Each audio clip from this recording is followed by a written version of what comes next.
Hello and welcome to the Build With Baer Workshop. My name is Pat Baer. I'm here to build some custom Lego builds and also start working on a model kit. And of course, I'm here to hang out with all of you. I'm throwing the Bear Cave, the Lego, the site, the Tier 2 Blue emote and chat. If you are currently a subscriber, go ahead and reply with those emotes. If you are not yet a subscriber, you can use other people's emotes. You can just say hi if you want.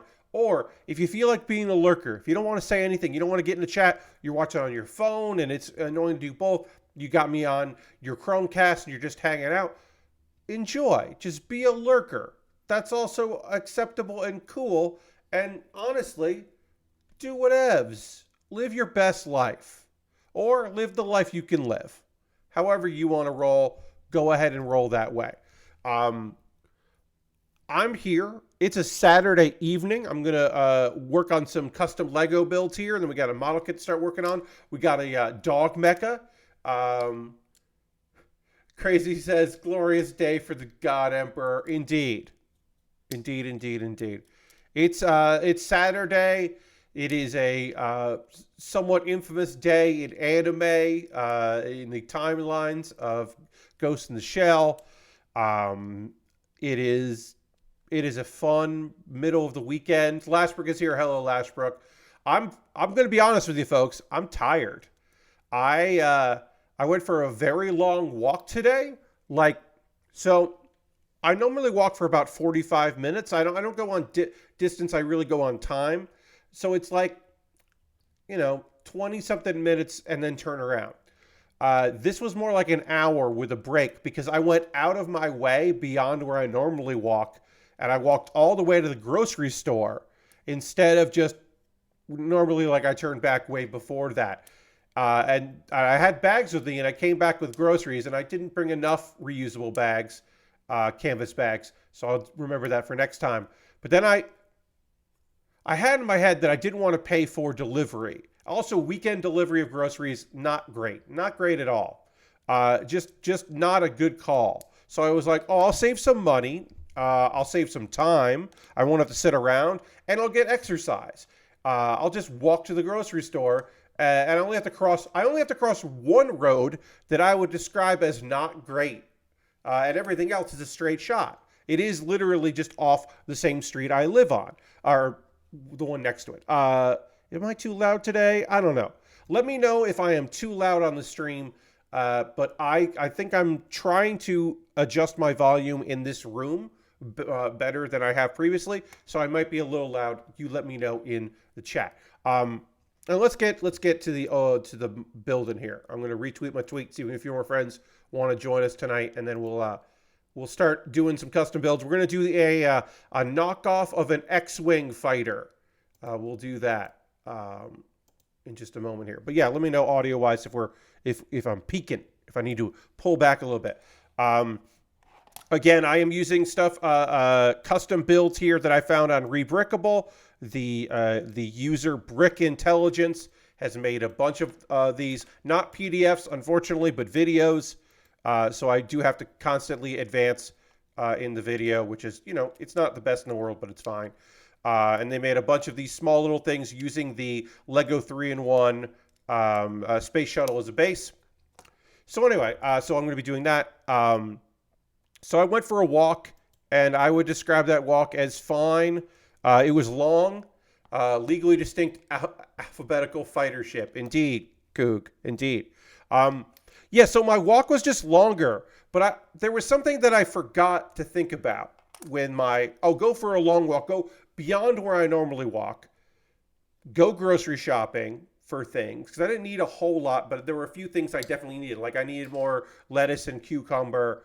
I need more cheese. I need more cheese of 2 varieties. Just there were just things that I was like, these are things that I would definitely like to have. I want to make a meatloaf in a couple days, so I got that. That kind of probably could have waited until I did another grocery run, but whatever. Now I have it. It's ready to go. So anyway, I do these things that I need to do. Things are ready to go. I go out of my way. I do my grocery shopping, fill up the 2 bags. Probably could have used a third, had to kind of squish everything into the 2 bags, whatever. I was tired because I walked more than I normally do. And then I had to walk back farther than I normally do. on the way back while carrying groceries. And that part didn't register in my brain because it's been so long since I've done grocery shopping and carried groceries. I've had delivery, or I've gone out with my folks to do grocery shopping, and we've just, hey Nathan, welcome. We've just brought the what we need to the car. Now, when I used to live in New York, depending on what neighborhood I lived in, I often just, I had a granny cart. I had a little cart, small cart, and I would fill it with bags of groceries and carry that back. Or I would have canvas bags in my backpack or my messenger bag, depending on what I was riding with, and I would go grocery shopping because my old job, on the way to the subway, I would pass a 24-hour grocery store because that way I didn't have to get up during the day before I went to work and go grocery shopping because I worked at night. I could instead, actually this is wrong. These are wrong. It should be like this. Will this work? Yeah, I can use it like this. All right, I can get this up here. I put this on slightly wrong. I'm going to try to fix that. There we go. It should just be 1 over. Great. Fix that. So yeah, I did not prepare for the fact that I was going to get tired and then I was going to be lugging groceries because I'm just not used to it. So my normal 45-minute walk turned into just like a really, really long walk and then a longer walk back. And again, I have to cross one road that I would describe as not great to traverse on foot. Nobody fucking walks around here. There are no sidewalks. People walk for exercise, right? In my neighborhood, people walk around specifically for exercise. And so me walking around with that wasn't weird. But me walking around with bags, canvas bags full of groceries probably was a little weird. And I'm not going to do this all the time because I still prefer to just do one bulk grocery order and get it delivered. But here's the thing. I didn't want to wait until next week to get lettuce and cucumber and also American cheese. I was very low on American cheese. And I was like, well, I don't want to wait on that. So I'll just get it and go for a walk. Will I do this all the time? No. Will I do it again? Certainly.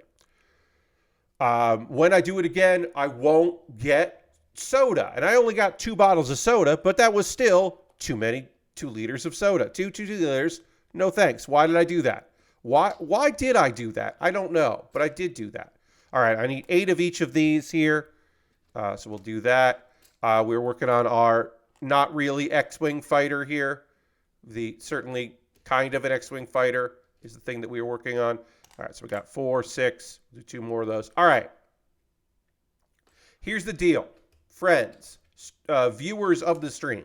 I appreciate you very much constantly. I always appreciate y'all being here, right? I am going to weave a tale for you, okay?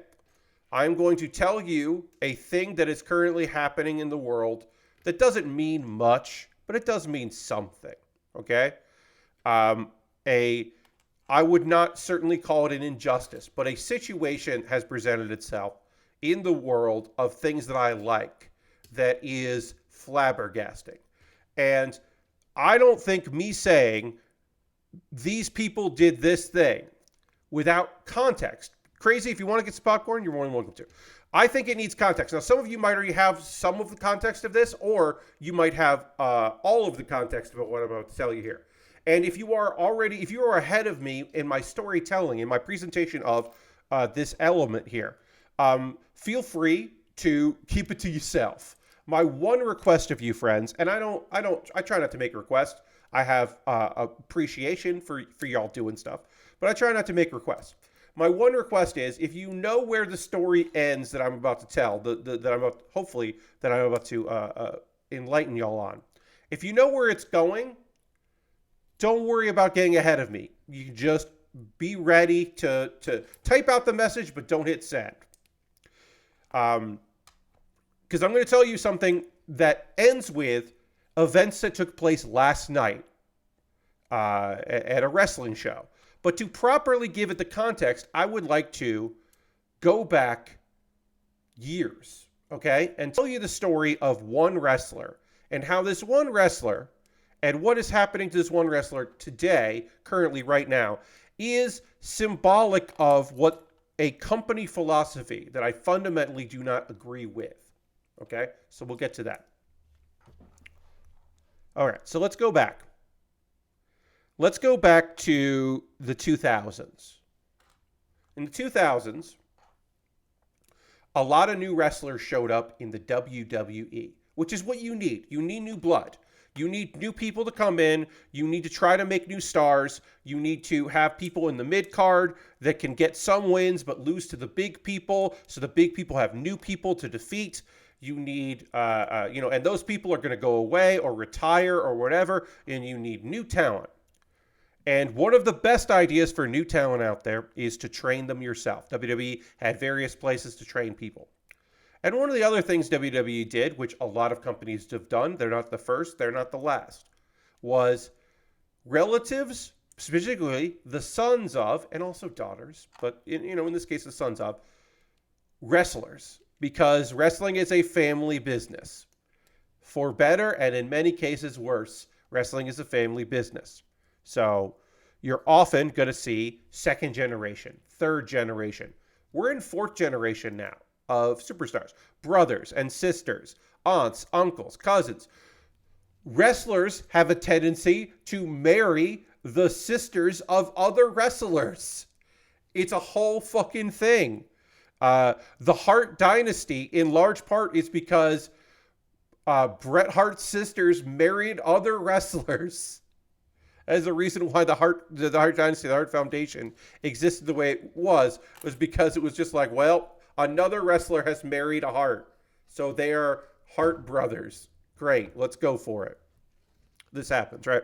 In this case, specifically, we're talking about Cody Rhodes, born Cody Runnels, a wrestling name Cody Rhodes, the son of Dusty Rhodes, one of the sons of Dusty Rhodes who got into professional wrestling. His older brother, Dustin Rhodes, son of Dusty Rhodes, the Natural, who is probably best known to people that don't particularly follow a lot of wrestling as Goldust.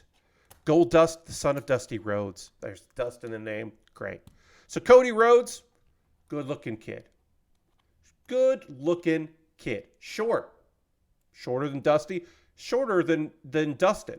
Half brother of Dustin, different mom. He is what many people would call white Latino, because his mother is from a Latin American country, and his dad is fucking Dusty Rhodes. But natural talent, gifted like his brother, gifted like his dad, but like a good-looking kid, somebody you can build up, right? Comes into WWE, starts as the tag team guy, works solo for a bit, doesn't really fall anywhere, gets a golden opportunity to become part of a stable called Legacy. Randy Orton is a centerpiece of this stable, but a boat it'll raise up, being associated with Randy Orton, who's getting that big push.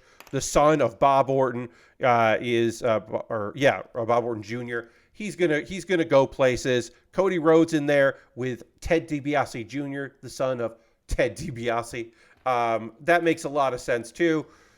This is a great thing for these young upstarts that like are cocky and good looking, and it's gonna go great. And it does. Legacy is very good for them. Cody takes some of the pins. Ted DiBiase ends up being the guy that takes most of the pins when they need to lose. It's good. It's good for business. And then it's over. And Cody doesn't really have a lot. He tries a bunch of different things, some successful, some not successful. That's wrestling, folks. Not everything works.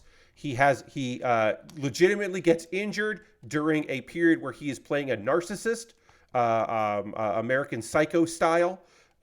He ends up wearing a mask to protect himself and kind of goes through a Phantom of the Opera style vibe that works pretty fucking well and is pretty good for him. He wrestles Rey Mysterio at WrestleMania. He has some stuff very good for him. He gets involved with his brother, Goldust is back for like the 5th time. He and Goldust have great chemistry. They're half brothers. They weren't raised together, but they certainly have a rapport. Dusty's down in NXT. This is going good. Along the way, somebody pitches to Cody Rhodes. Cody Rhodes had a tag team with another guy called the Rhodes Scholars. He had a mustache. There were love interests, a bunch of this stuff. But the thing that I want to say here is, while he is tagging with his brother, a pitch is made that Cody Rhodes should wear makeup kind of like Dustin, kind of like Goldust, and do some kind of gimmick. And what ends up happening is they're losing a bunch, storyline-wise. Cody says, I got to find you a better tag team partner. And Dustin's like, no, you're my brother. I want to tag with you. I don't need a better tag partner. He says, no, I'm going to find you a better tag partner. And then he unveils the new tag partner, which is Stardust, where Goldust is all of the trappings of Hollywood and the kind of androgynous and originally more pseudo-sexual, less pseudo-sexual at this time. Stardust is a screw loose. He is a space guy. It is taking some of Cody's own interest in science fiction. It is a little Bowie. It is weird. He moves strangely. He's got some, it's a little Ziggy Stardust, as I said, in its Bowie-ness. It's kind of strange. And he's trying to kind of out weird Dustin. And it's odd. And the audience seems to get on board with it because it's weird and kind of cool. And it's the Dust Brothers. And that's kind of fun. He hates it. He absolutely hates it. This is not what he wants to be doing in wrestling. He doesn't mind working with his brother. He doesn't mind having his dad involved. Certainly loves having his dad involved. It's a family thing. But this isn't what he wants to do. And so he leaves. Cody Rhodes leaves. And he becomes Cody. Because due to various deals, he doesn't own the name Rhodes. He doesn't own the name Cody Rhodes. His name is Cody. He can be Cody. And he could be Rhodes, but he can't be Cody Rhodes. Which is a fuck up on his part, but whatever. So he just goes out as Cody. And the way he gets around it is his wife, who used to work for WWE, who leaves when he leaves, Brandy. Brandy Rhodes, WWE doesn't have that. So he can go as Cody and Brandy Rhodes. Cody and Brandy Rhodes. That's how he gets around it. Anyway, he goes on the independent scene. He goes to Ring of Honor. He goes to New Japan. So he's on the international scene and the indie scene and making a name for himself. A guy who only did stuff in WWE is going out there to do other things. And he does other things. And he does great things. He finds his way. He's in New Japan and part of the Bullet Club and makes some great friends and associates with people who are on the way up. He becomes the NWA champion, a title that his father held 3 times. That means a lot to him. He's doing stuff. He's the American Nightmare, where his dad was the American Dream. He's reflected as the American Nightmare, which is fun, is a fun gimmick, and he's good at it. And when he wins the NWA championship, it's at a show, and a huge independent show. The 10 pounds of gold. Yes, Crazy Kook. When he wins that title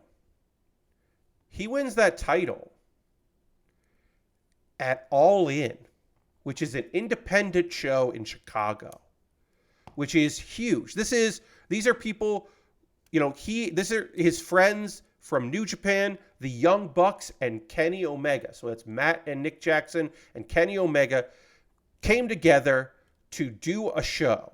They brought in international talent. They brought in indie stars of note from America, some New Japan folks.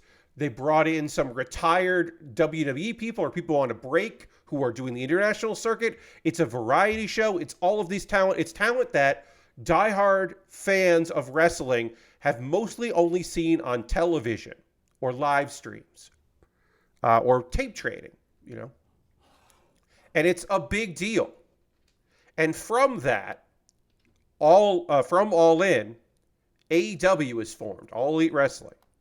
Cody Rhodes is an executive vice president there. It's him, Kenny, the Young Bucks, and the Money Man, Tony Khan, whose father is really the Money Man, but whatever. A guy who's loved wrestling his whole life, him being a promoter makes perfect sense.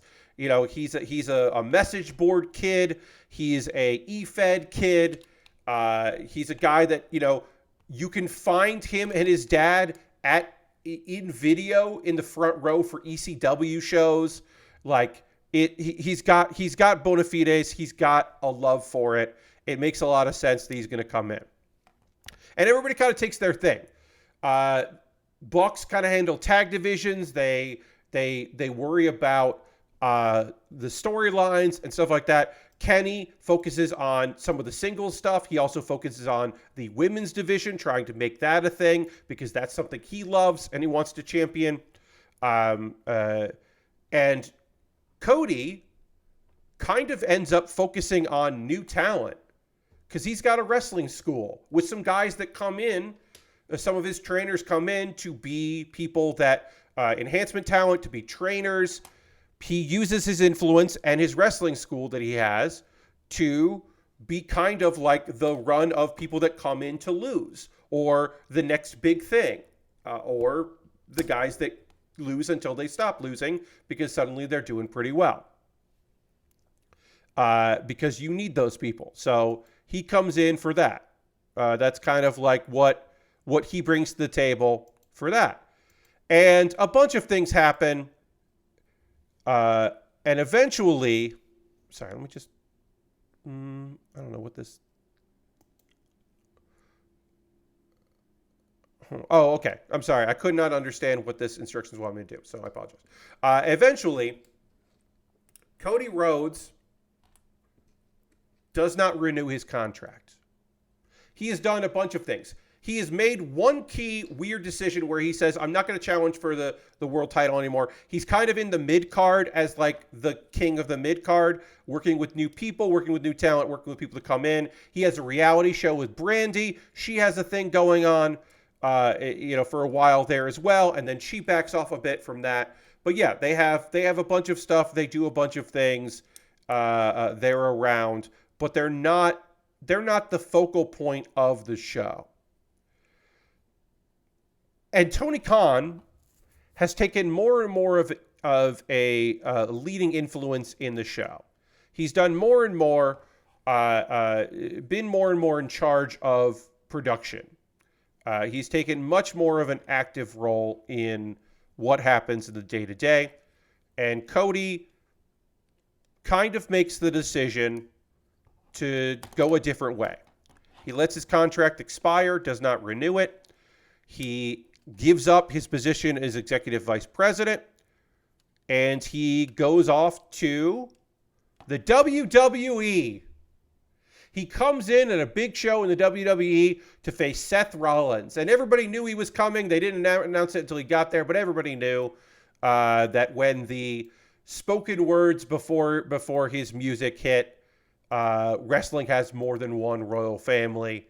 And then people lost their minds because Cody Rhodes is back. The prodigal son returns. He's back in the WWE. And it's a big deal. Cody left as a mid-carder in face paint. He is back as a main event talent, facing Seth Rollins, a golden boy, a company man, because also Cody's a company man. He's not working behind the scenes. He's just going to be a wrestler. He's paid very fucking well to do it. And he's going to do what needs to get done. And he gets high-profile showcases. And he looks good. And he's doing some stuff out there. And he's getting some wins. And then he gets the big win. This is 2023. In January of 2023, a year and a couple weeks ago, Cody Rhodes wins the fucking Royal Rumble.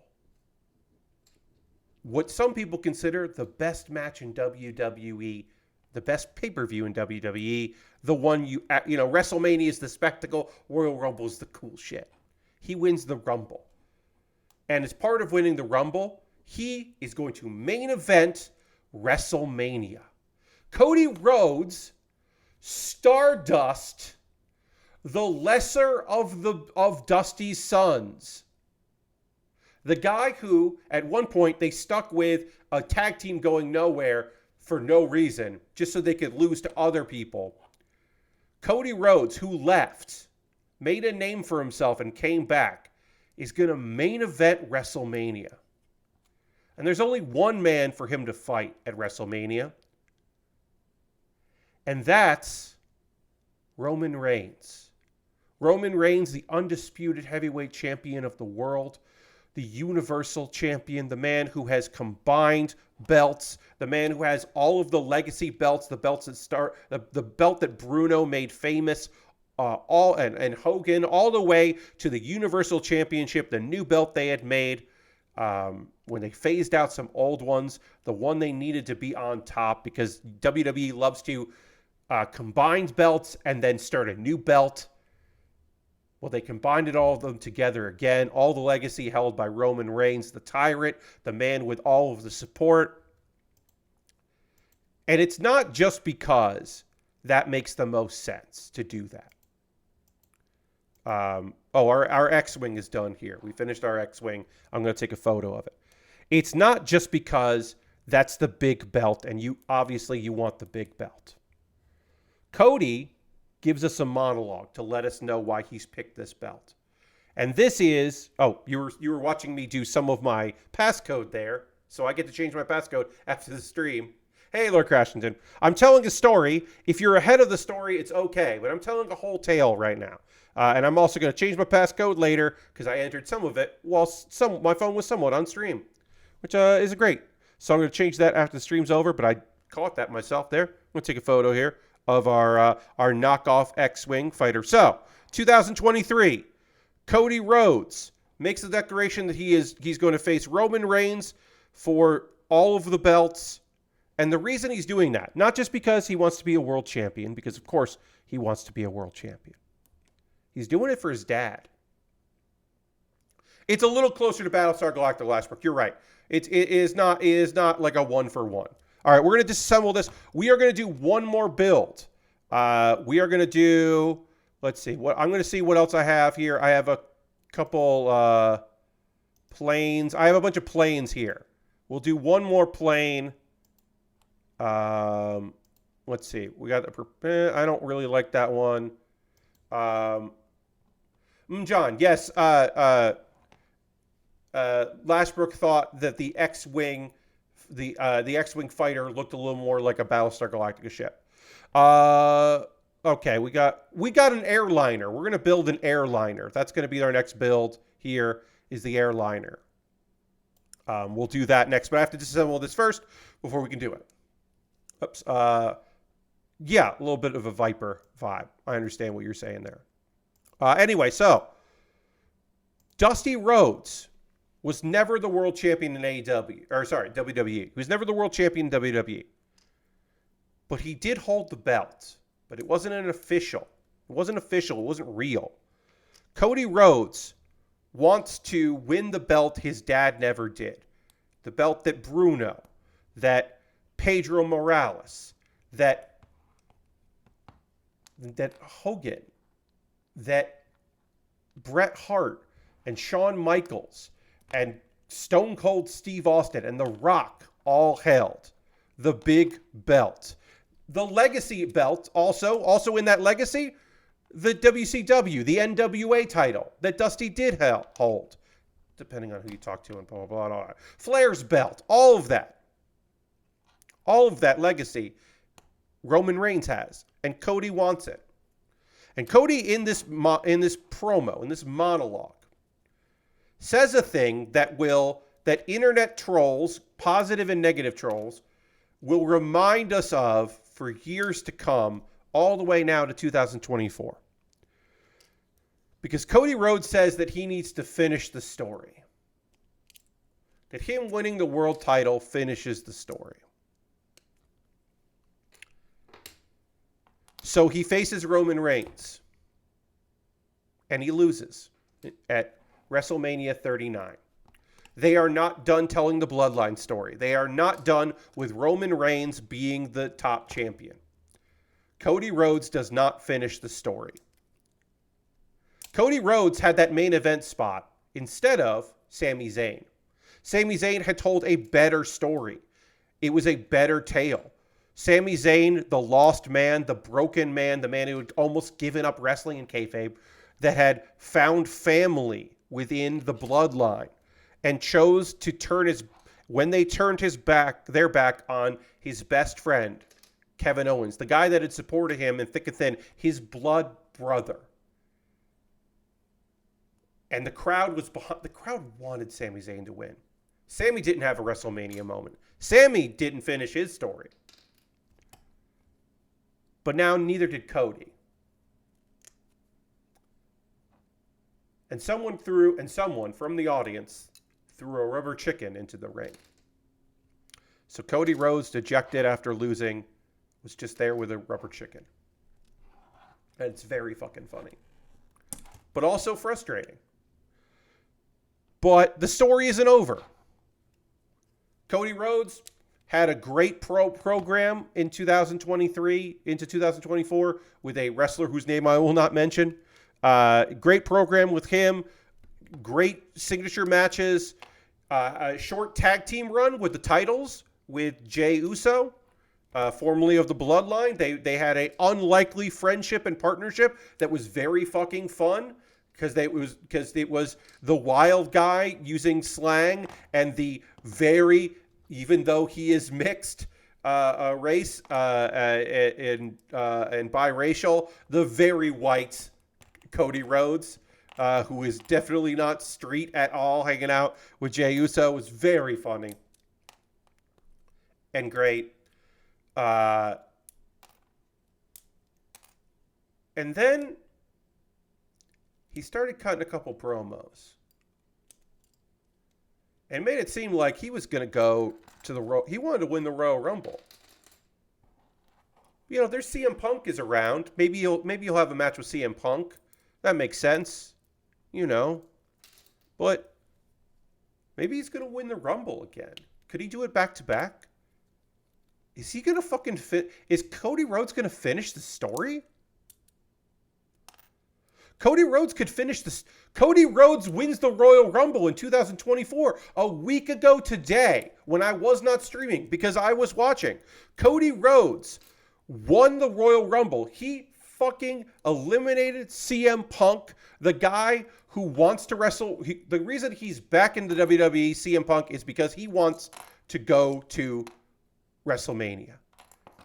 But Cody did it. And he stood on the second rope, or the third top rope, I should say, top turnbuckle, and he pointed at the WrestleMania sign, which is a cliche for a good reason, because it still fucking rules to point at the WrestleMania sign, and wrestlers always want to point at the WrestleMania sign, because he's going to WrestleMania. And then he points into towards a skybox. There are two skyboxes there. One skybox has Seth Rollins. Seth Rollins is the Monday Night Messiah over on Raw. He's got a title they created so that there will be two belts. Even though they combined all the belts to give all the belts to Roman, there's a new belt, the work rate belt. He's the only champion of that belt. The belt that when it was created, people joked, oh, they're going to give that belt to Cody Rhodes as a consolation prize. It's the workman's belt. It's not the UWU title. It's the other title. CrossFit Jesus, yes. So Seth Rollins is in one skybox as the Monday Night Champion. And the Friday Night Champion, the SmackDown Champion, he's in another skybox. And Cody Rhodes, as the Royal Rumble ends, points at Roman Reigns. He's going to fucking fight Roman Reigns and main event WrestleMania. Night 2 main event WrestleMania, because that's when Roman would wrestle. He's going to fucking fight Roman Reigns again. Cody Rhodes is going to finish the story. And then a couple things happen. A thing happens on Monday that's weird. And then a thing happens on Friday that doesn't make any fucking sense. And I'm going to tell you what those things are, and then I'm going to try to give you context for why those things happened. And you can already feel me. I'm fucking hulking up a bit here. I'm getting fucking angry about this shit. So I'll tell you. On Monday, Cody Rhodes, everybody knows Cody Rhodes is going to face Roman Reigns. It does not fucking matter. He's going to fight Roman. You know, CM Punk will face Seth Rollins probably, right? Probably. No, he won't. CM Punk is injured. CM Punk got hurt in that match. CM Punk is not going to be wrestling at WrestleMania. Seth Rollins is also hurt, but is working through it. He's going to be ready for WrestleMania. We'll see. But he says he's going to be ready for WrestleMania. So Seth, in character, obviously, starts telling Cody, you don't want Roman's belt. This is the Dusty belt. This is the belt you want. That's the Ric Flair belt. You want this belt. This new belt that he's only been the only champion of. And it doesn't quite make sense. And it doesn't ring true. And when Cody's like, well, I've got a lot to think about, that doesn't make sense at all. And then Friday rolls around. Bayley, who won the Women's Royal Rumble, storyline stuff happens with her. You think she's going to go for Rhea Ripley. She goes for Io Sky. She's out of the faction that she founded. It's storytelling. It's great. It's going to be good. Bayley's a face again. That's awesome. People are ready to love Bayley. It's going to be great. Good for Pam. Main event happens. The main event isn't a match. The main event is Cody Rhodes is going to declare who he's facing at WrestleMania, even though we all know it's going to be fucking Roman Reigns, because why wouldn't it be? Roman Reigns even comes out. Roman Reigns coming in on that Friday. He decides before Cody comes out, Roman Reigns is going to talk to the crowd, and he's going to talk a lot of shit. And it makes sense to talk shit. And it ends with him talking shit about how you could fight me, you should fight me, or you could fight that other belt. And it's weird, because he's beaten Cody before. Why would he want Cody to face him? It doesn't make any sense. Why, even though he's a heel, why is he trashing the other belt and the other champion? It's strange. It doesn't make any sense. Doesn't work for me. I need 3 of these. Okay. And then Cody's music hits, and Cody comes out. It's like, okay, now it's Cody's time to shine. All right, we're doing it. And Cody talks about what happened before. He gives a version of the story that I've told you. And he's heard from a lot of people. You know, a lot of people have given him advice. You know, he sought counsel from a lot of folks. And he says, I'm going to take that title away from you. But not at WrestleMania. Cody Rhodes is not going to challenge Roman Reigns at WrestleMania. A guaranteed title match of his choosing. He is not going to do it then. He'll do it some other day, I guess. Because one of the people that he consulted knows Roman Reigns very well. And then The Rock's music plays. And Dwayne The Rock Johnson comes out. And the crowd goes fucking nuts. Because the SmackDown that they're at has Dwayne The Rock fucking Johnson there. And Dwayne comes in. And he and Cody look at each other. And then they hug. And then Cody Rhodes leaves. And walks to the back. Looks back at the ring at the two of them. And then leaves.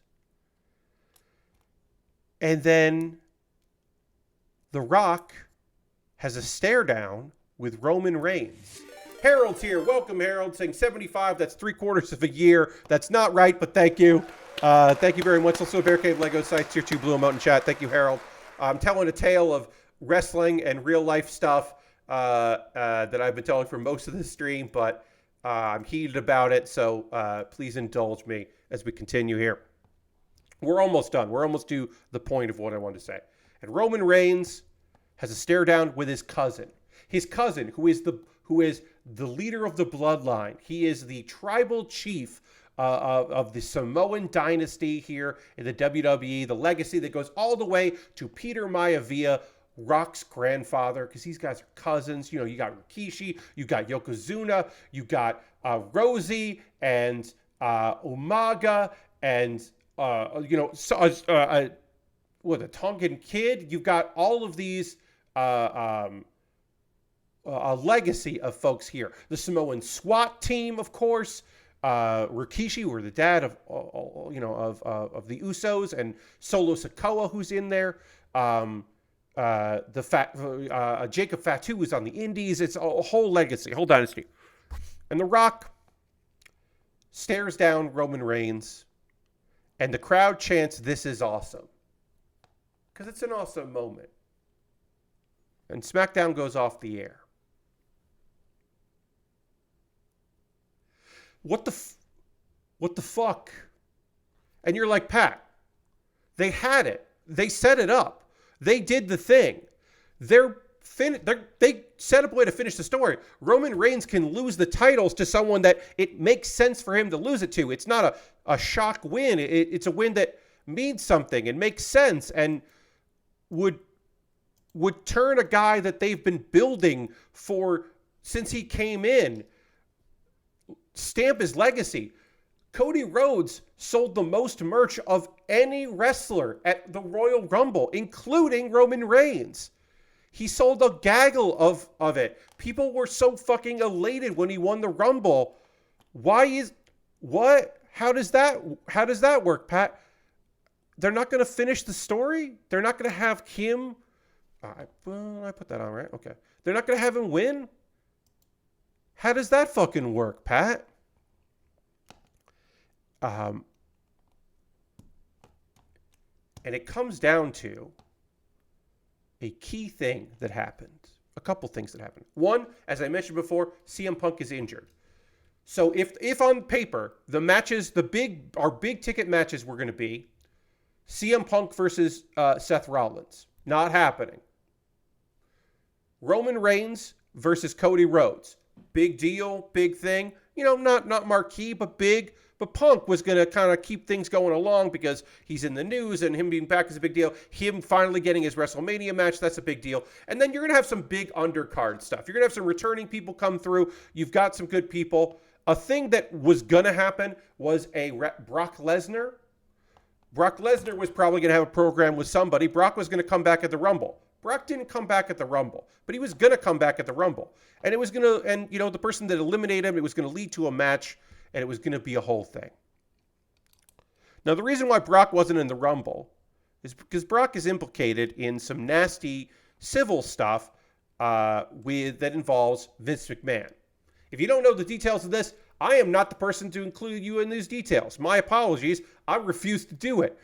There are horrific charges being presented in a civil manner against him that implicates involvement from Brock Lesnar, or at the very least knowledge from Brock Lesnar. And Vince McMahon is still being criminally investigated as well on a federal level. Those things happen. This leads to Vince McMahon stepping down from the board of directors for TKO.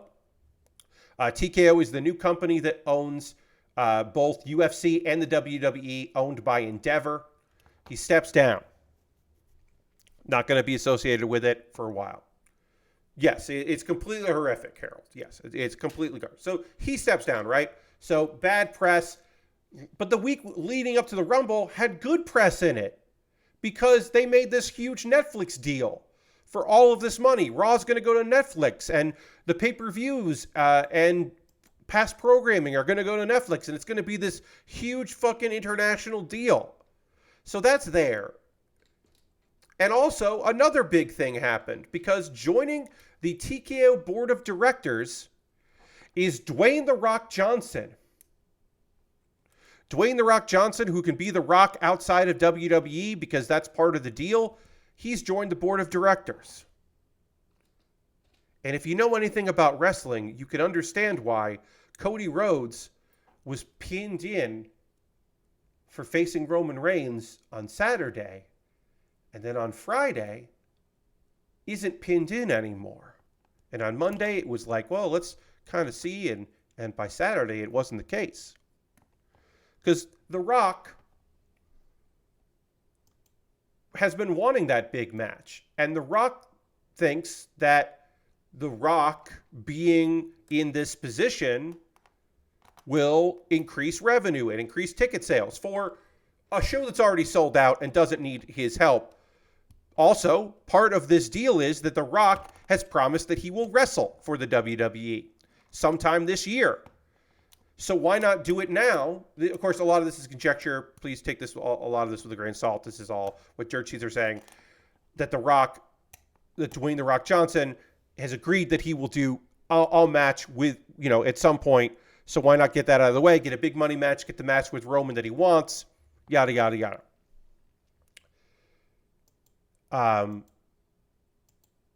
So Cody's not going to finish the story, everybody. Cody Rhodes may someday face Roman Reigns, maybe even for the title, but he's not doing it. By all accounts, he will be facing Seth Rollins for the consolation belt put out by, mentioned by Roman Reigns, and a very in his 50s, Rock, who has not wrestled since almost 10 years. And when he did wrestle, it was at WrestleMania for under a minute. And then the time before that was a WrestleMania match that is panned by many people. He is going to fight Roman Reigns, and the story continues because this is the thing about the WWE, and it's also true for AEW. It's true for wrestling in general.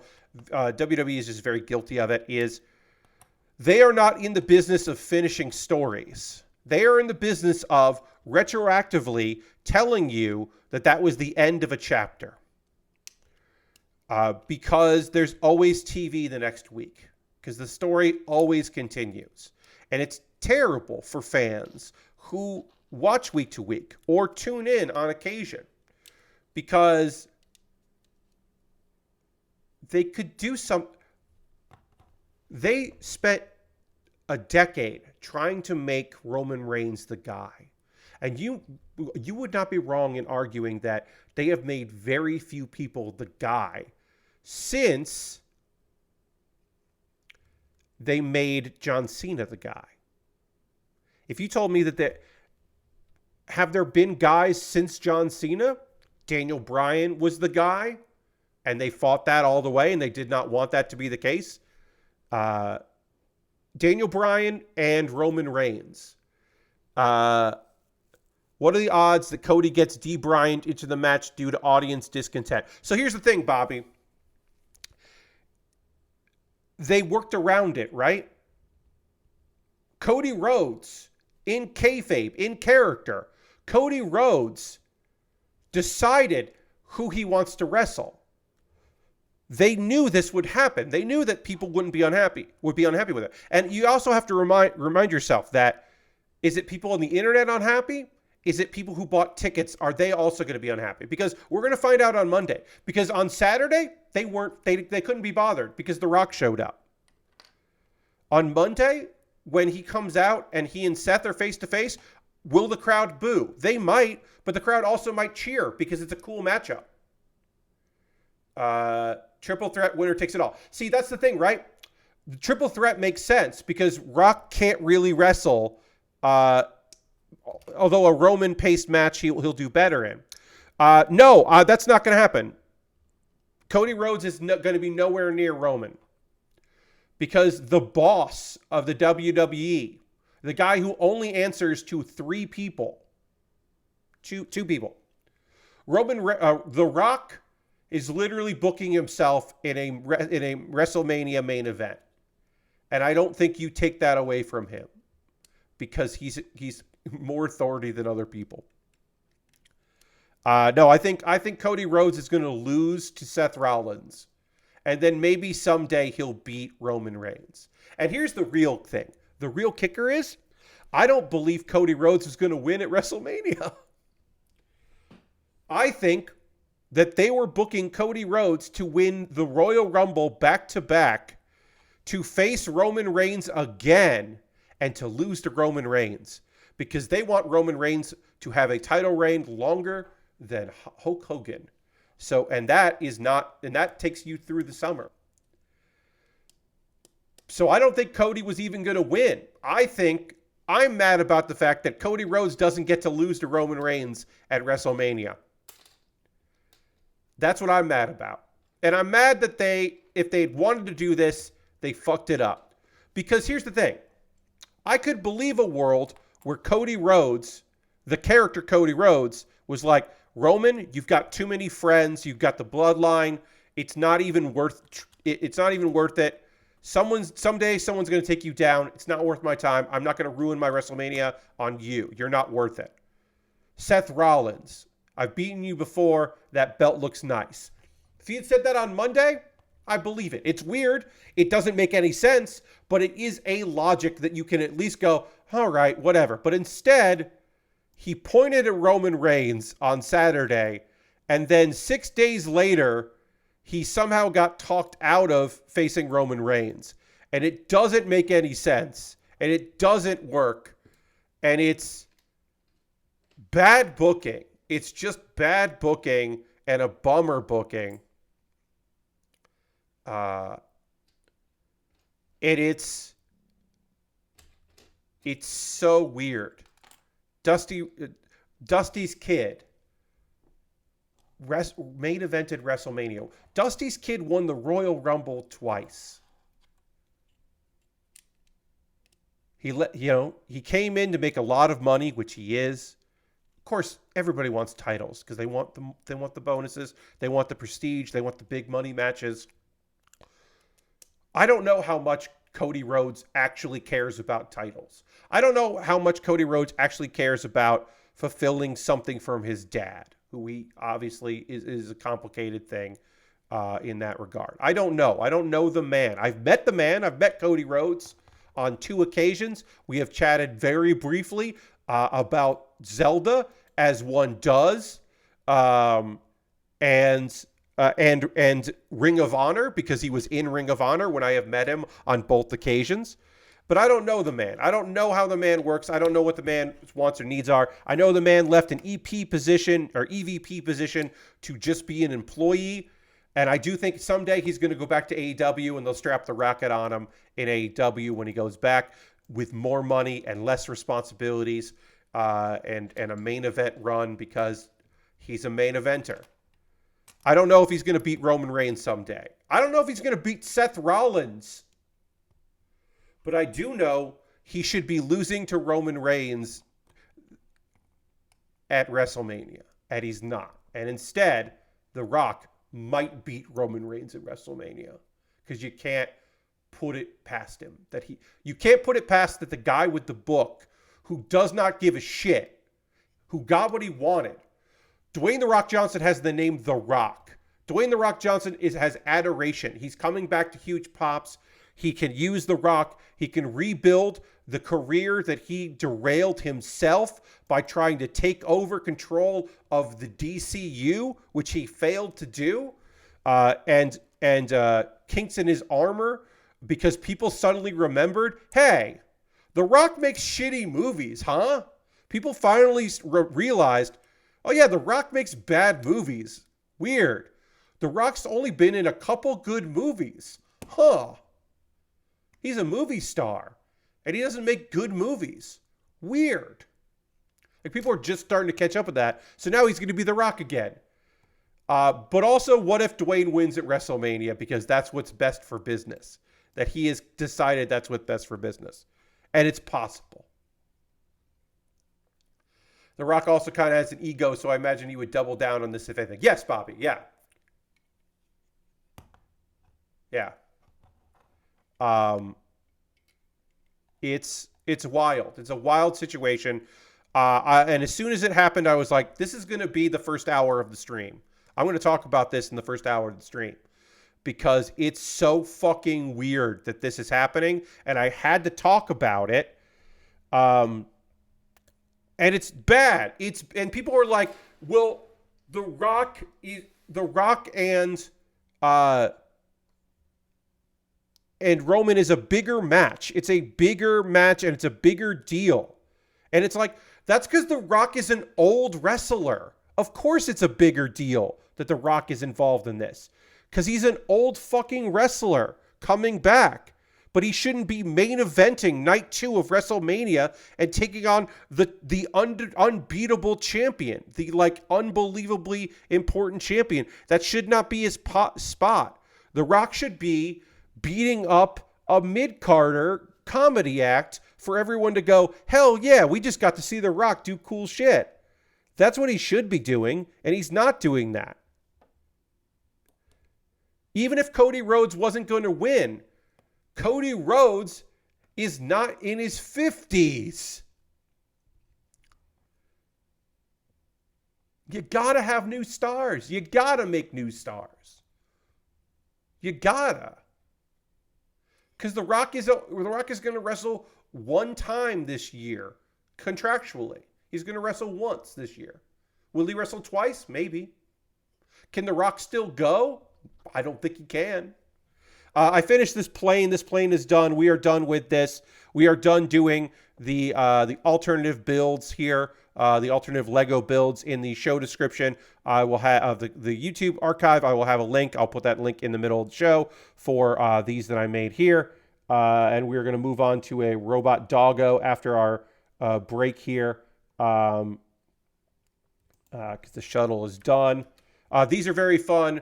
Where's Rey Mysterio to solve these issues? Yes, Rey Mysterio is coming back from an injury soon. He had surgery, but he'll be back.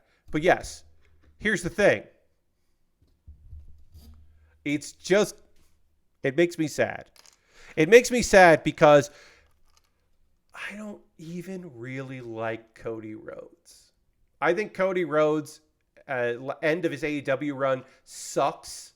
I think Cody Rhodes as like the American hero who the audience is ready to boo because he's saying heel shit, but he's fucking determined to play it like a babyface, and there is no long game. He's just got creative control, and he's just fucking in his own little goddamn Codyverse. I think Cody Rhodes isn't a great wrestler. He's a good promo. He's got a good look. He's got a fucking shit tattoo on his neck that sucks, and I hate looking at it. I think his fucking America by way of fascist ring gear sucks. I think his song entrance music is bad. I'm not a Cody Rhodes fan. But also, I want my wrestling to have good fucking storytelling. And it doesn't. And they were doing it. And then they fucking got cold feet about doing it because CM Punk got injured and the boss that everyone knows is a garbage person is a garbage person. So Dwayne "The Rock" Johnson is going to fix a problem that wasn't broken by making it worse. And I fucking hate that. It doesn't always have to make sense, but sometimes it needs to make sense. It bums me the fuck out. So here's the thing, Nathan. I do think that Cody Rhodes is the main eventer because I think Cody Rhodes can put butts in seats. I think Cody Rhodes can have great matches. I'm just not a big Cody Rhodes guy. If you told me who should take Roman Reigns' title from him, it's Sami Zayn. Sami Zayn had the story. It should have been Sami. Or LA Knight. LA Knight's only got a few more years before he gets fucking too old because he's a late bloomer. LA Knight can fucking talk a person in the ring. LA Knight could win the belts. Santos Escobar, Gunther, all those people could beat. Drew McIntyre could take the belts from him. And it would fucking make sense to me. And I would believe you if you said Drew McIntyre is going to win the belts in Wales. Yeah, Drew McIntyre is going to win in Wales? Sure he is. Fuck yeah, he is. Great. I believe all those people over I believe Cody Rhodes. But if you have Cody Rhodes win the Royal Rumble twice, and then he doesn't face Roman Reigns at WrestleMania, then you're trying to sell me a bill of goods and I can't read the bill of goods. I can't even acknowledge it. It's not something that I want to buy from you. And you aren't going to even try to sell me on it. It's nonsense. It's nonsense. I hate it. I'm mad about it. I'm heated about it. I don't like it. I'm going to watch night 2 of WrestleMania. I'm not going to watch night 1 live. I'm going to stream. I'm not taking that WrestleMania off. Even the idea of Bayley possibly main eventing night 1, which I would love for Bayley. I'm not gonna tune in for night 1 of WrestleMania. I'll watch it later, but I'll watch night 2 with people. It's very WWE. AEW is also AEW.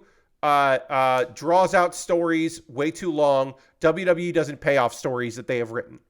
They write good stories and they don't pay them off.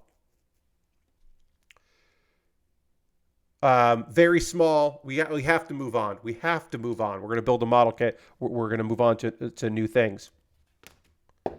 The one I always think of is people win the Money in the Bank briefcase because Money in the Bank is coming up and someone has to win the briefcase. WWE almost exclusively, in rare instances, it's been different, but almost exclusively, the WWE does not have a payoff for who wins. When you cash in the Money in the Bank briefcase, you can do it at any time, and you can win the title. Damian Priest has the tag belts. He could cash in. I didn't mention Damian Priest at all in any of this, because I don't believe for a second that Damian Priest is going to cash in on anybody. Because I don't think WWE has thought about a world where he cashes in.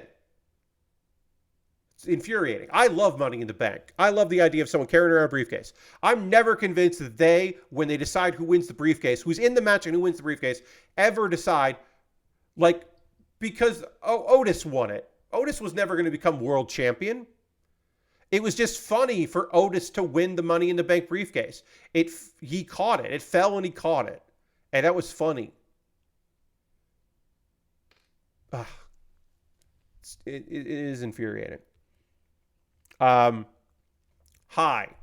I fucking talked for almost an hour about a wrestling story, the history of one wrestler that I am not the biggest fan of. That's me. That you're here at the Build With Baer Workshop, and that is par for the course with your friend Pat. But I should say, if you are a subscriber, you can throw the barricade, the Lego, the site, the tier 2 blue emote in the chat. Being a subscriber is the easiest way to support what I do here. I'm going to talk about ways you can support this nonsense, model kit building and hanging out. You're under no obligation to do any of these things, but if you would like to subscribe, you're more than welcome to. You could use cash money like Harold did. You could use your Prime Gaming token. If you Amazon Prime link with your Twitch, you get that token. You can use it on anyone. You could use it on me, your friend Pat.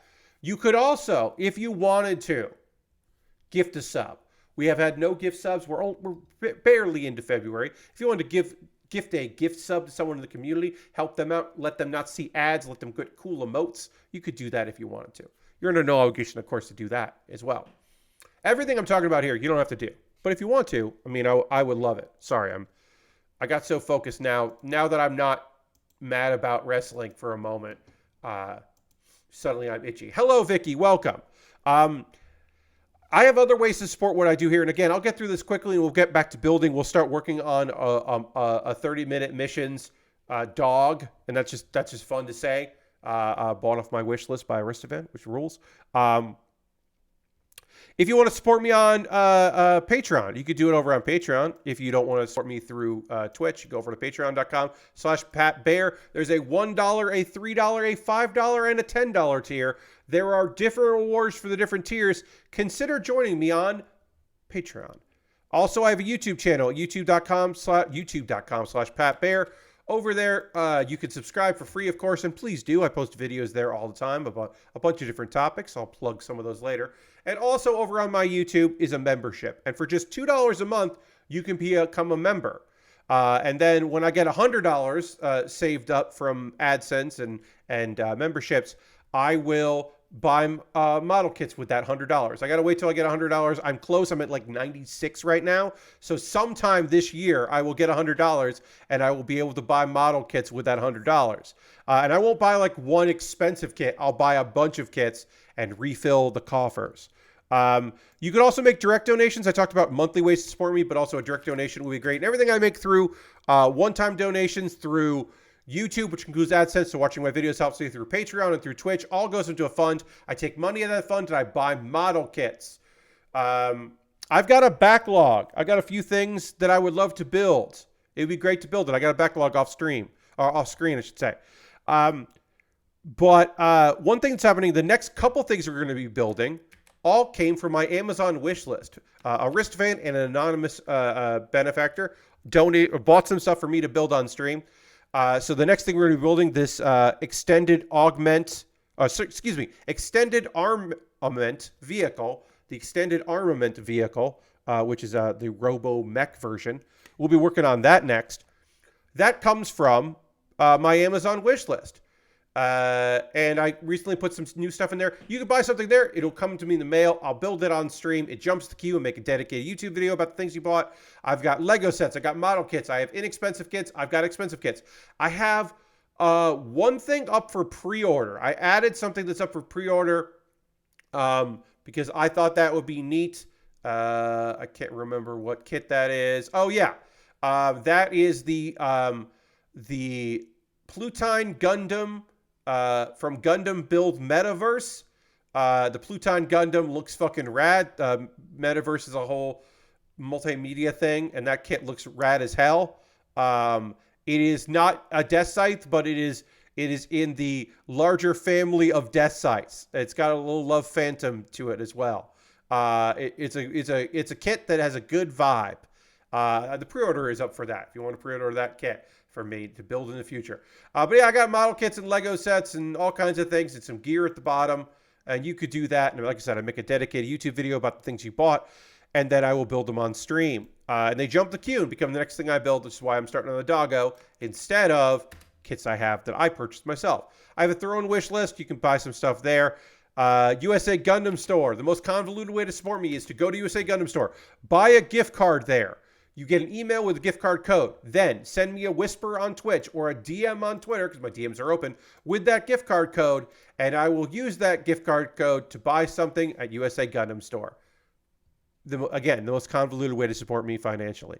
If you want to support me and not spend any money, I have a Discord. Join my Discord. It's rad. I'd love to have you over there. I have a couple video links for you to check out. Pat Bear's Anime Club. I recommended some shows that just came out this season that are currently running. 4 shows, 2 of which are isekai. A bunch of them are great, though, and I think you should check them out because they're cool shows. And then also, speaking of recommendations, my weekly recommendation series, Kuma Bear, continues. It rolls on. Kuma Bear is my vertical shorts video series that goes on YouTube and Instagram and TikTok, where I recommend anime. This week I'm recommending Oshi no Ko, one of the best shows of 2023, available on High Dive. I hope I make the case in under a minute as to why you should check out that show. Also, welcome viewers. Our viewers jumped up. We're gonna start a new model kit in just a moment here. I'm just wrapping up my ads, and then we'll get into it. Also, you saw me in the past 2 streams do some custom builds for Lego. The Lego 3-in-1 Space Shuttle custom builds. Those were all off of the Rubricable website. I did some stuff from a user named Brick Intelligence, built or came up with some custom builds, which I used. And so I included the link there so you could see that if you ever want to do that. And also, if you have some Lego sets, why don't you search that site, see if some people have done some custom builds, or if you want to do that yourself. That also could be fucking cool. Get down for that. So we're going to talk about some anime, because that is another thing I do here all the time. But I need to drink some water, and we need to dramatically transition back to the overhead so I can talk about some anime, and we can get into shenanigans here. And I'm going to dramatically transition back to the overhead camera, and then I'm going to start this new model kit right now.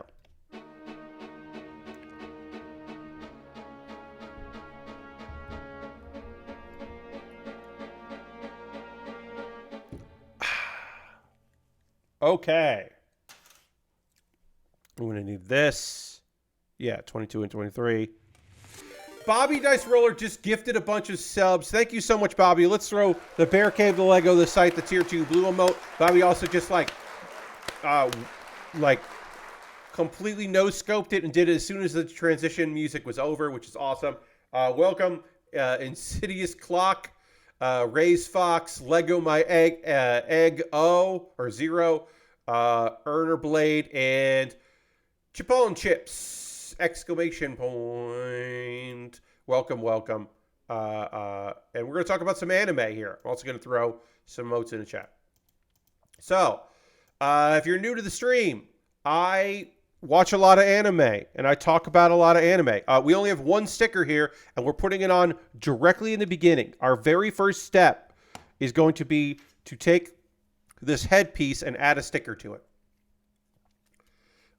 Dirty says, hey, Pat, should I pull the trigger on this Hagasawa Valkyrie? I mean, I'm going to refresh myself here, Dirty. Also, hi, Dirty. I'm going to refresh myself on that kit. I mean, look, here's the deal, right? Like, Macross rules, right? Hasegawa, I'm not super familiar with as a company. I'm not the most familiar with them. So I can't tell you if it's good. But, I mean, I love a robot with a skull and crossbones on it. That's just good shit. That's a good looking kit. $35. Like, here's the thing, right? $35 is like tough if it's bad. You know what I mean? Like, if it's a bad kit, $35 feels bad. It feels like too much money if it's bad. You know what I mean? It's tough. I would say you should look up reviews. You should put the title in and the name into like YouTube. See if there are any YouTube reviews. See if people have nice things to say about that kit. Because I feel like $35 is a tough sell. Is a bummer if it's a bad kit. But good luck to you, Dirty.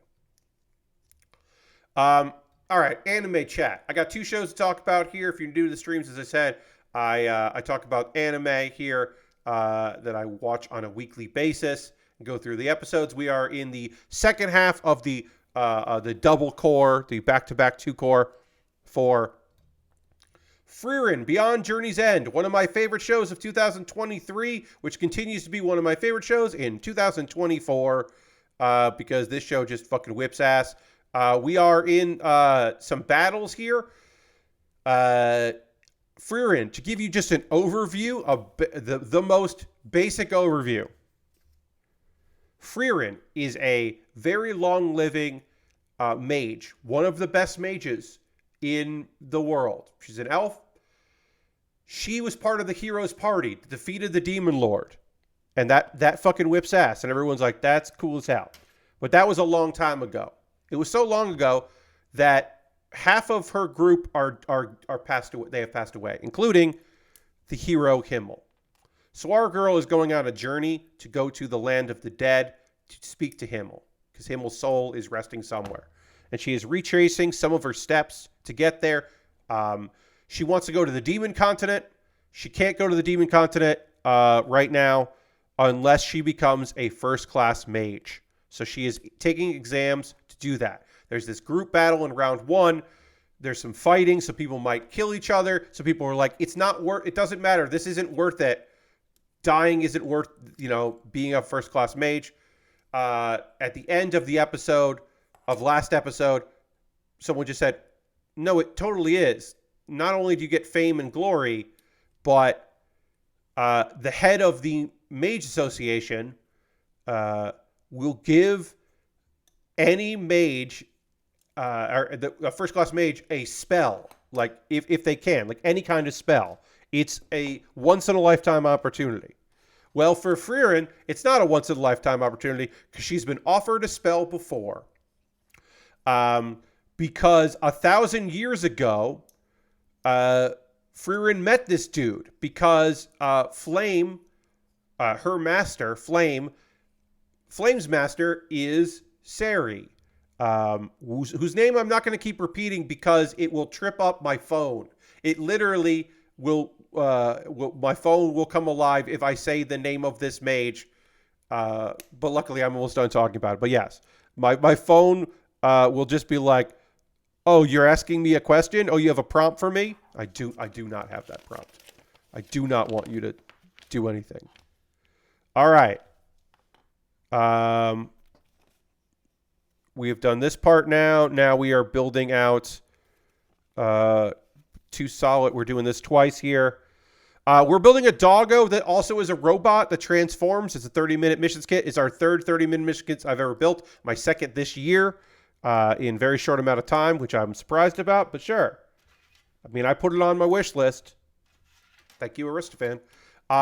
Okay, so already met him, and he already offered her a single spell. And Frieren was like, I love finding spells. It doesn't mean anything unless I discover it.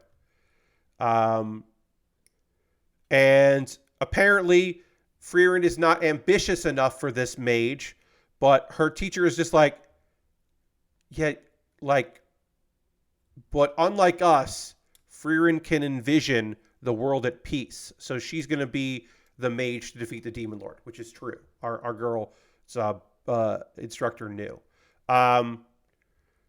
In the present time, Frieren and Deccan's parties are fighting each other. There are a bunch of characters, some of whom we'll see again. Some we will only see in the context of these fights, and they are not important. They're interesting, but not super important. Deccan, I will tell you, becomes important later.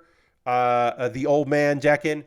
So it's kind of nice to know about him. But there's a bunch of fighting. A bunch of people are using their strategies and fighting each other and getting restrained. And a lot of like, hey, they're trying to collect this bird, this very like mana cautious bird, like mana understanding bird, and fight each other. There are only so many birds to go around. And a lot of like, hey, you want to stop this or I will kill them. A lot of threats of murder in here. Frieren and Deccan fight each other. And he's like got a lot of high level spells, but she's using her mana very efficiently. She's smart and fast. And then there's a barrier. And Frieren causes chaos by destroying the barrier. No one expected this. Nobody expected that the world's greatest mage would have his barrier destroyed by Frieren in this test. And so it throws everything into chaos and looks fucking cool and is a very fucking fun thing. Where it's just like, oh, well, yeah, I'll just disrupt everything right now. Don't mind me. And then the barrier is destroyed, and then rainfall is there, and everyone's freaked out. And now some people can use some abilities they couldn't use before. And a bunch of people go and like fight other groups that we don't care about. And there are 6 groups that have moved on after the first exam into the next round.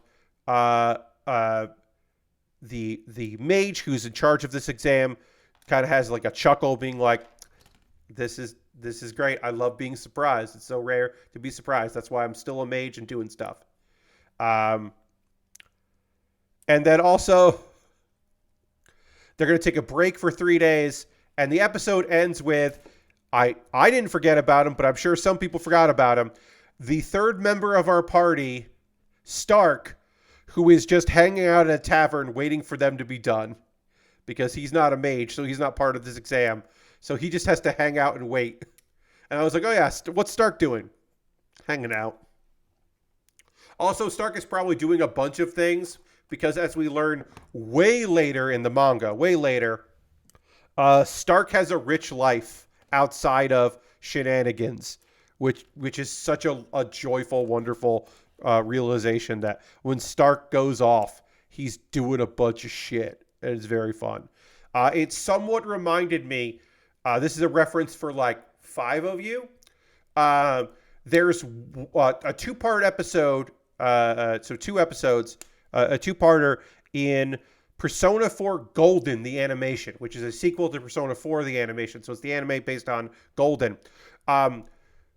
Nanako goes into like detective mode, and she's like playing a detective.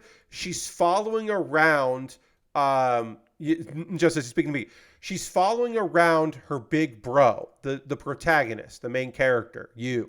Why you? She's following around her big bro and watching him interact with a bunch of people she's never seen before.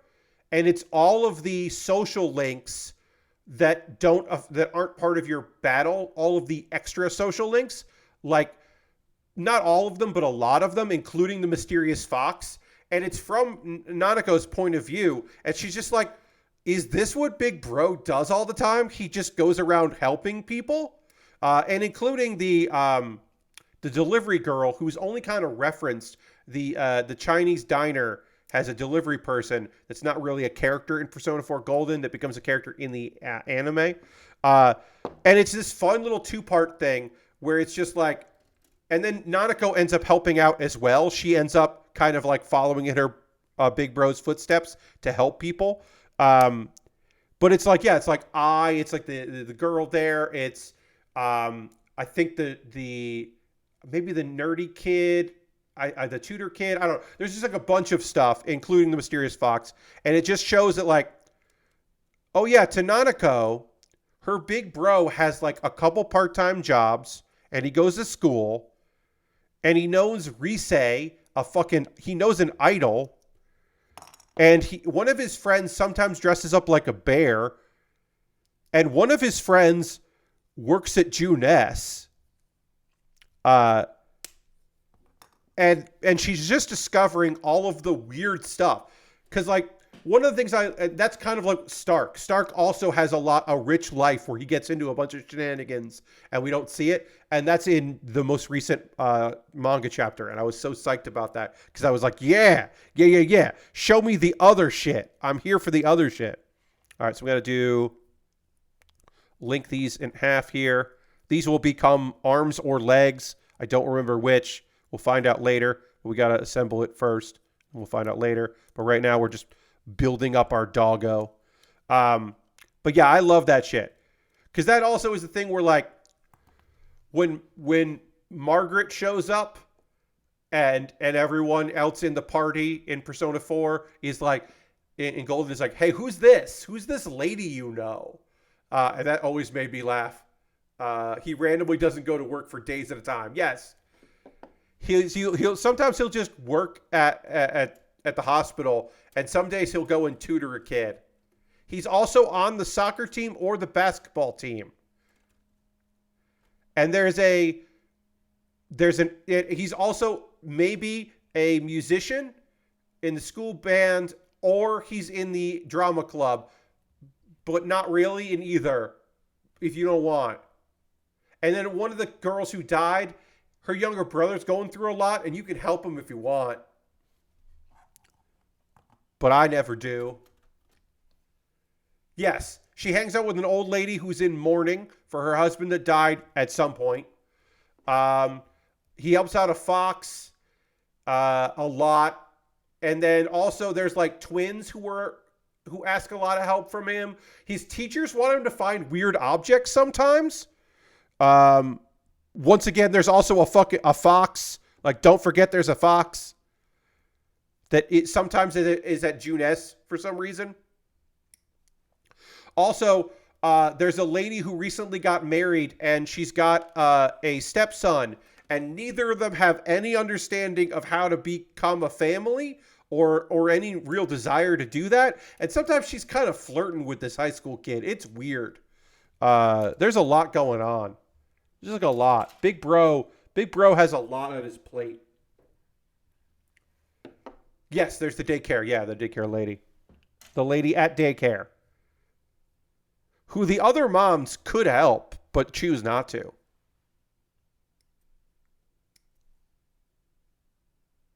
Also, an old man really wants you to catch a really hard to find fish. This is like another thing if you want to do that.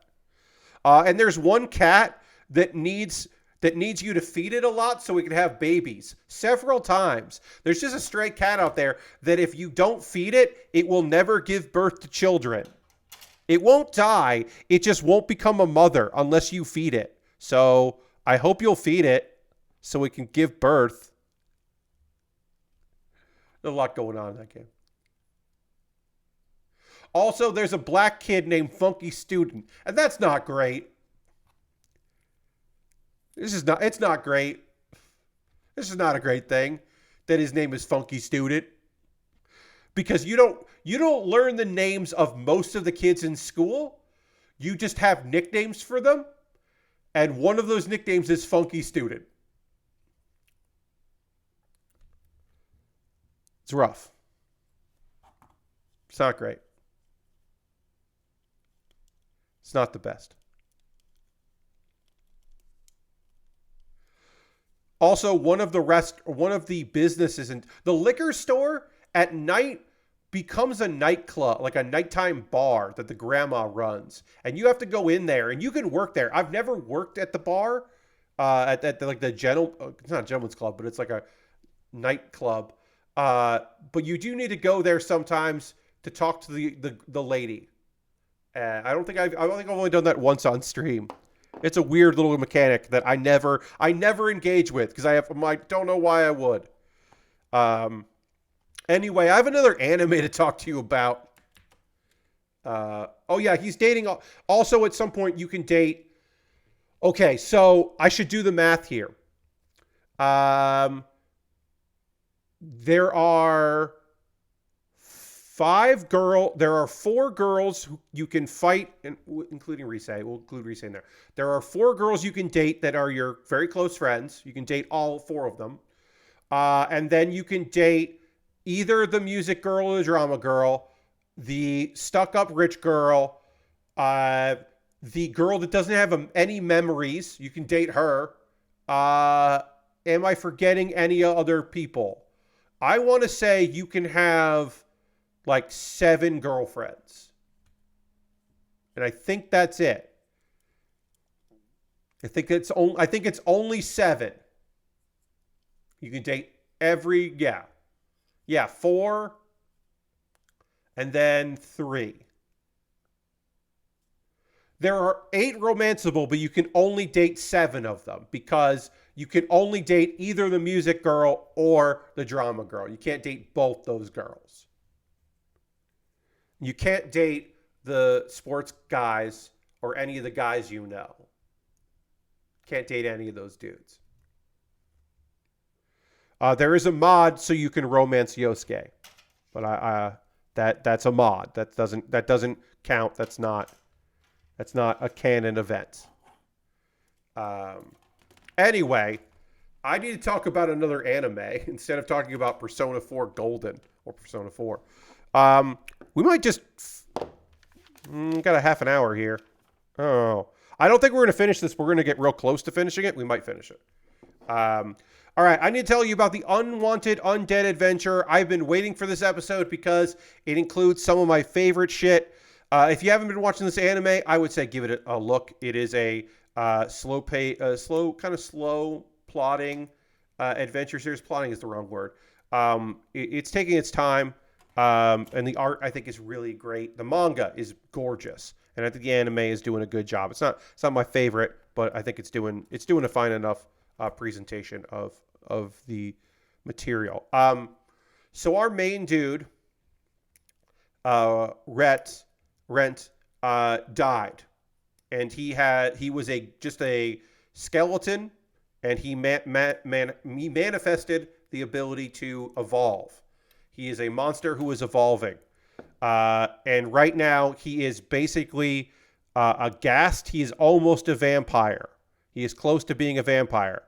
And Lorraine definitely has feelings for him, or had feelings for him when he was a human. Lorraine is a magician and a researcher that is helping him out. He sucked some of her blood and now has some cannibalistic desires that he can't really control super well, but because he sucked her blood, he realizes he can control that with just a little bit of her blood or any blood. Also now, he no longer requires sleep, and he is immune to poison.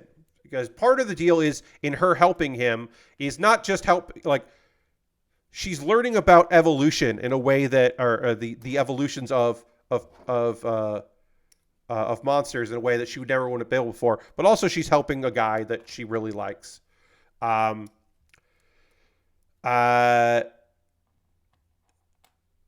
So Rent learns that the old version of him, even though he was a low rent, he never advanced. He was always the bottom tier adventurer for 10 years. He should have given it up, but he never did. He was still popular enough in the guild that he can't use his real name when he wants to go in and adventure. This is the wrong piece. Wait.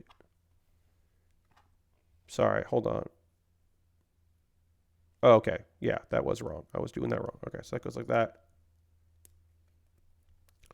He can't use his own name because people still remember him. So he re-registers as a novice, but uses the surname Viver to pose as Lorraine's distant relative. So that's his way in. He's like, oh yeah, we'll just say that I'm related to you. And it turns out the guild secretary is still bummed out that he went missing, presumed dead. And then we get this fucking weird ass scene that will come back some later, way later, maybe not even in the anime. I'm actually now out loud wondering if we're actually even going to get to that part. But there's a point in this episode where he's exploring the undiscovered areas of this dungeon because he wants to make some money, and also it will protect people that might stumble in there. He runs into a skeleton and a woman in a room, and he goes to fight with them because she thinks that he's a grave robber. But then she realizes, wait, you're a ghast. Oh, okay, we're on the same side. And I've ruined some of your clothing. Here's my cloak, and here's as thank you, but also keep this area secret.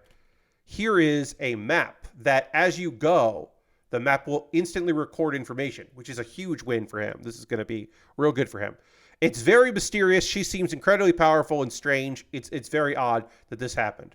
The map is basically like National Treasure level, and the cloak is magic resistant, and it's stronger than armor. Rent tries to find her again, but the whole room is gone. It's not even on the map that he's making. It's mysterious. A weird, mysterious event happened. And now, the thing that I have been waiting for, the thing I am most interested with this episode, the thing that really touched me on an emotional level, and I was so psyched to see it in here. Rent, who obviously we know, died, became a skeleton, is evolving, is becoming something more than he was before. He realizes that he was loved at the guild. He now has the opportunity to know how people felt about him. It's like he's visiting his own, funeral in a way, his own wake.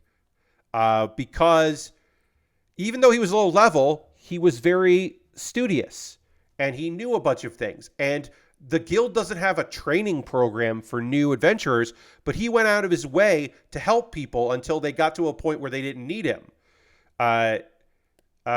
People learned a lot from him, even though he was a weak adventurer, because he was knowledgeable and a good teacher, and the guild misses him. They actively miss him being around and him being such a strong presence. And it's lovely to think about that. For him to kind of have this thing, this guy that had a dream and was trying to live his dream and become a great adventurer. He has a reason for it. We don't know at this point. I know because I have read farther in the manga. I know why he feels this way. But we don't know that.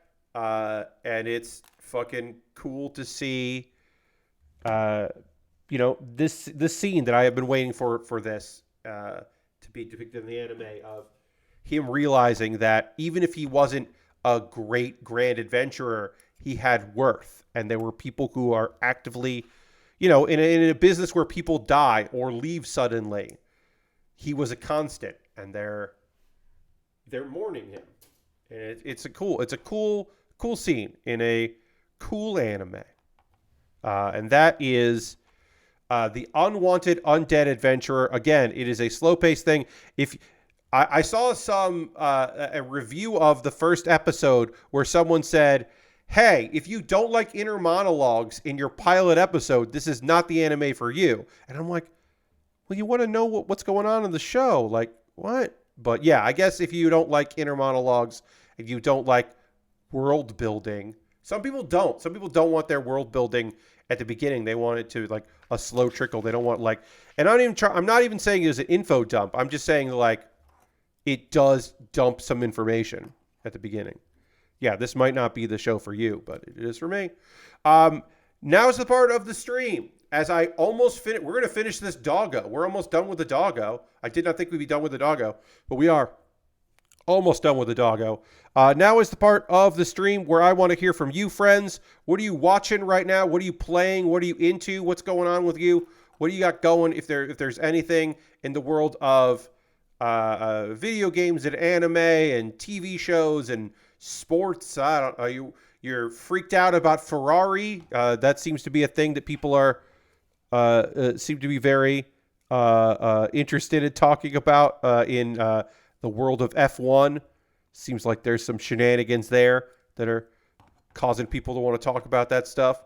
I don't know. Let me know. Let me know what you got going on. For me, you know me. You know I'm playing lots and lots of Hearthstone. I'm having a goddamn ball playing Hearthstone.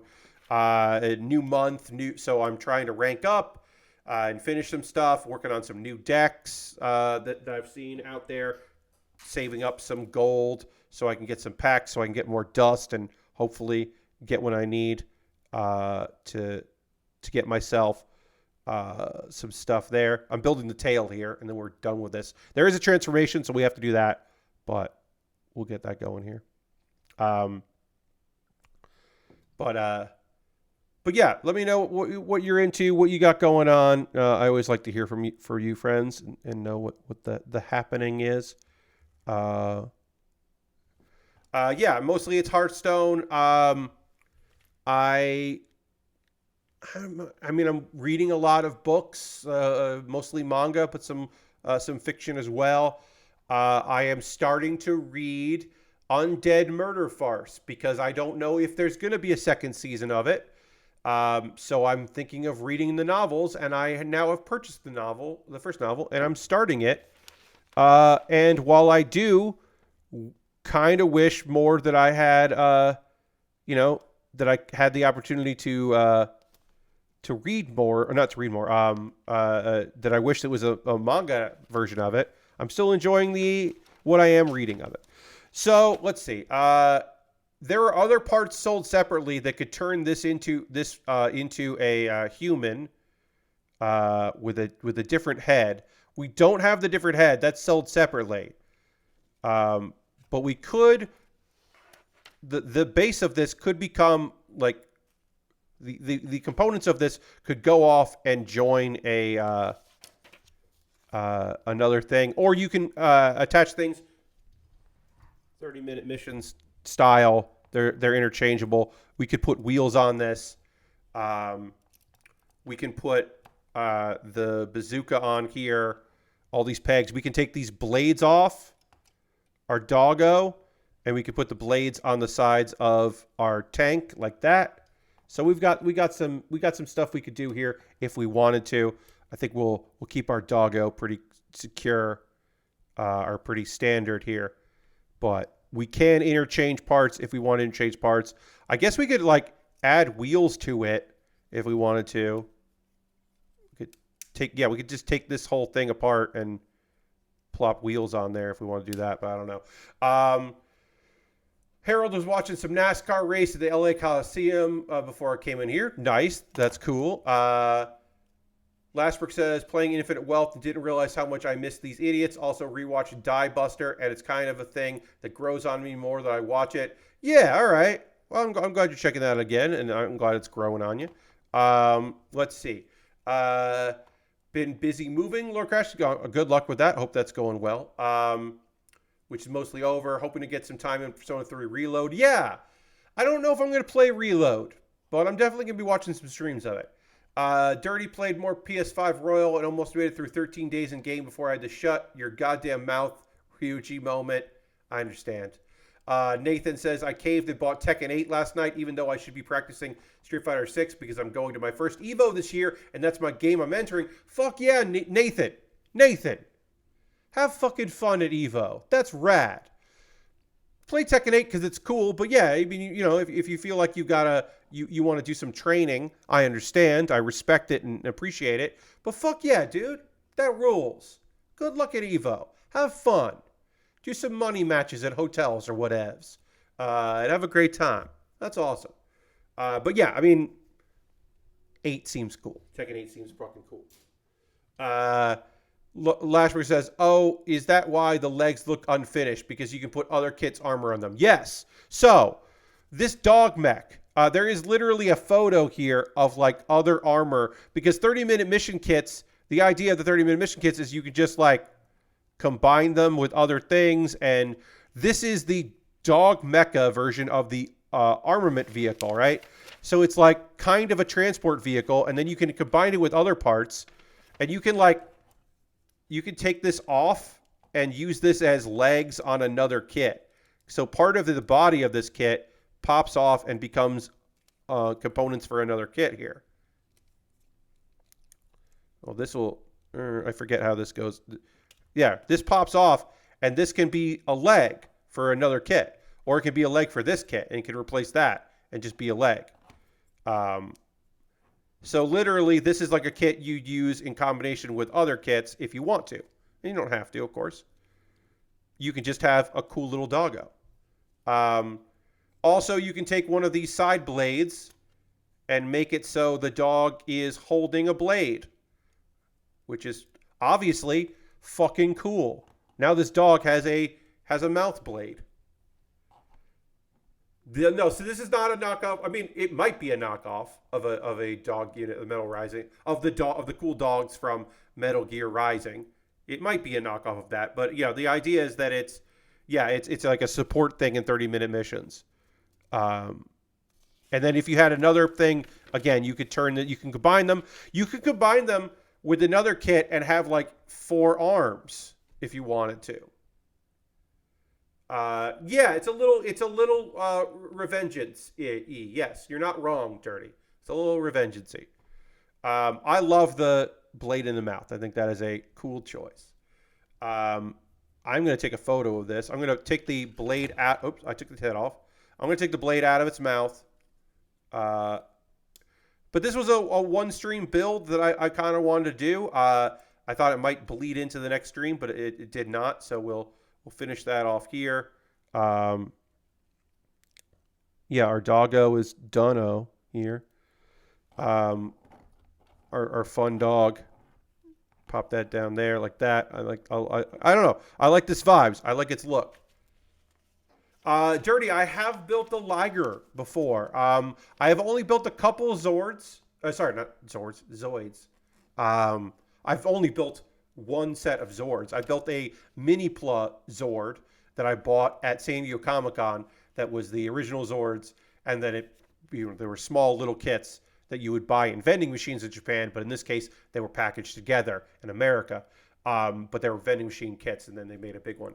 Are there a lot of mecha animals? There are quite a few, Aristovan. Like Zoids, as Dirty mentions with the Liger, Zoids is a whole series about robot animals, and of course there's like the transmetals and the Predacons and the mammals in Transformers, Beast Wars.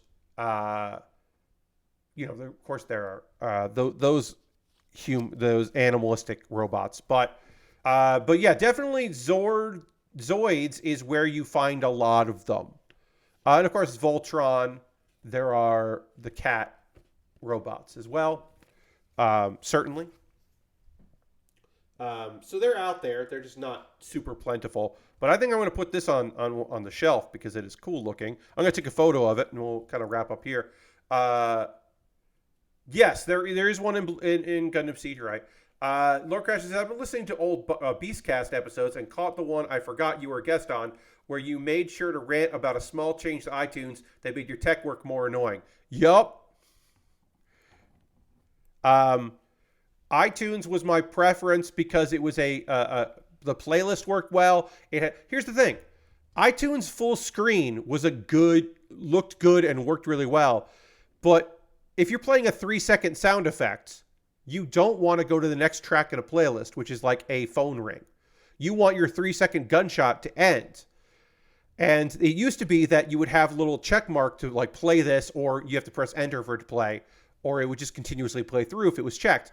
And they made it very hard to find that in iTunes because not a lot of people used it. And I understand it was nitpicky, but it made me mad. You went to go look up the Liger Zero and was sidetracked by the Thunder God Gundam. I understand. I hear you. Getting sidetracked is part of the game. I've been meaning to take a photo of this kit for like 3 minutes. I also have to remember to change my passcode because I started entering half of it before I realized I was doing it like this. So I got to change that passcode after the stream's over. You didn't see all of it, but... All right, I got to take a photo of this doggo. We'll do this. Doggo photo taken. So, this is done. I finished this. That's over. Oops. There we go. Doggo's done. We can get rid of that. And, all right, friends. You know what we can do? We got a couple minutes left here. Yeah, their changes are just weird and random, and I hate them.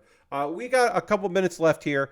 I'll tell you what I'm going to start building on Monday. Manga Monday returns on Monday because I haven't had time to talk about manga. So I'll talk about a couple books that I'm reading. And we're going to start... we're going to start the Gun Volva. We still have, because thanks to Aristophan, Gun Volva was bought by an anonymous person. I don't know who bought it. But I also have that, and I have the Too Fast, Too Furious GTR 32 Lego set. But since we just did a whole stream and a half of Lego, and we're very short model kit, we'll go to model kit next. We'll do Lego after that. So that'll be the next thing. But we're going to build right now, one of the only high grades from Mobile Suit Gundam Witcher Mercury that I haven't built yet because it came out last year. The Gun Volva, which is not a Gundam, but it is based on Gundams. It is basically, what if a funnel was a grunt? They took the technology of a funnel and made a grunt out of it. So it looks like a Gundam, but it's not a Gundam, it's a grunt. That's going to be Monday, the Gun Volva. And I'm going to say Gun Volva a whole lot, which is a weird thing. And what's going to happen now, Pat? What the fuck are we doing now, Pat? You got real aggressive, and I don't know why. Well, you know what we're going to do? We're going to go raid. That is how we end every stream around here, is with a raid. We're going to go find someone doing cool shit and spend a little bit of time with them because that's nice to do. And who are we going to hang out with? I don't know. Who's streaming on a Saturday? Let's find out. Let's find out. What are we doing here? Not a lot of people I know on a Saturday. Let's see. How long have you been streaming? Oh no, you've been streaming for 3 hours. We're not going to raid you. We're going to raid Chuff Money. Anthony Gallegos is checking out some demos and things, some new games and such. He's playing, I believe, the demo for a game called Pepper Grinder, which I don't know anything about. But yeah, he's checking out some demos and such. And I think that'll be cool. So let's go give Chuff a raid. Chuff is good people. So we'll go hang out and see what's going on with Chuff. I want to thank everybody for hanging out with me here on the stream. We had a lot of folks tonight, which is nice because it's always great when people are around. But we're going to go on a raid. I hope you come along on it. Hope you come back on Monday at 9 p.m. Eastern for more model kit building. We're going to start the Gun Volva.